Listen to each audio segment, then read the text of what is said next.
Saudações, aqui é o Idílio.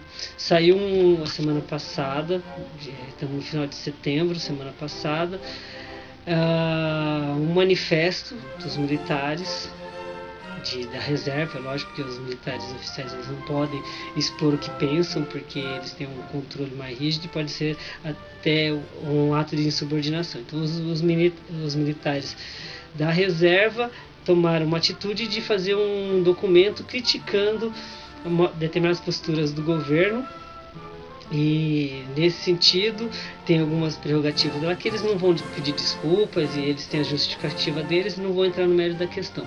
O lance é o seguinte: nós temos que estar atentos a tudo isso e construir a nossa história, a nossa memória, que é com isso que a gente vai criar todos os espaços, toda a liberdade possível.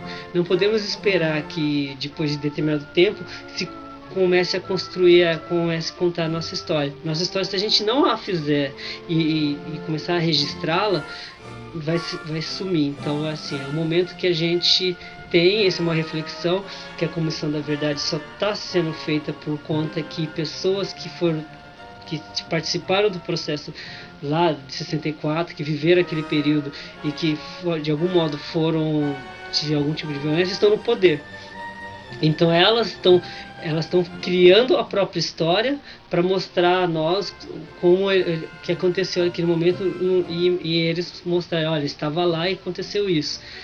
Só que poderia se falar muito mais, porque desde a República e antes mesmo, no Império, houve muitos massacres, violência e tudo mais. A gente tem que trazer toda essa história. Se a Comissão, na verdade, tem que ser desde 1500, que fizeram o genocídio de índios.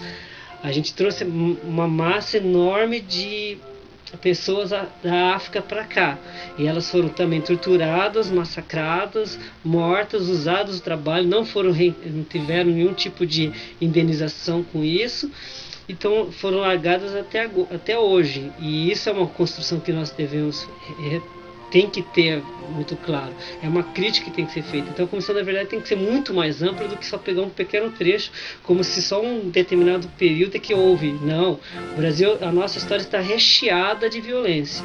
Então tem que ser revolvido isso. Os historiadores, sociólogos, pensadores têm que trazer, as pessoas que trabalham nessa área tem que pesquisar muito isso, trazer para a gente, para a população entender isso, e a população não o suficiente tem que construir a própria história. Os 2 últimos anos foi de turbulência, e foi de pessoas que foram oprimidas, exploradas, que estão no poder agora e que usaram da violência. Então é muito cômodo essas viradas de poder que nós criticamos. Nós anarquistas não queremos trocar um poder pelo outro, nós queremos acabar com esse poder de uma forma autogestionária de construção, a superar essa constante troca de poder. O de baixo sobe, começa a oprimir o que estava em cima, e assim vai. Nós propomos o fim dessa bola de neve que vai ser, e apresentar uma nova estrutura social em que as pessoas consigam conviver uma com as outras, apesar das suas diferenças, e que entendam que as diferenças não precisam ser extremadas a ponto de um querer matar o outro. A ideia base é essa. Vamos desenvolver mais. Acesse o site anarquio.net e vamos construir um mundo mais justo, e todo mundo envolvido nesse processo, que aí sim a gente vai ter uma realidade muito mais igualitária e justa. Acesse o anarquio.net novamente, agradeço a visualização e até a próxima.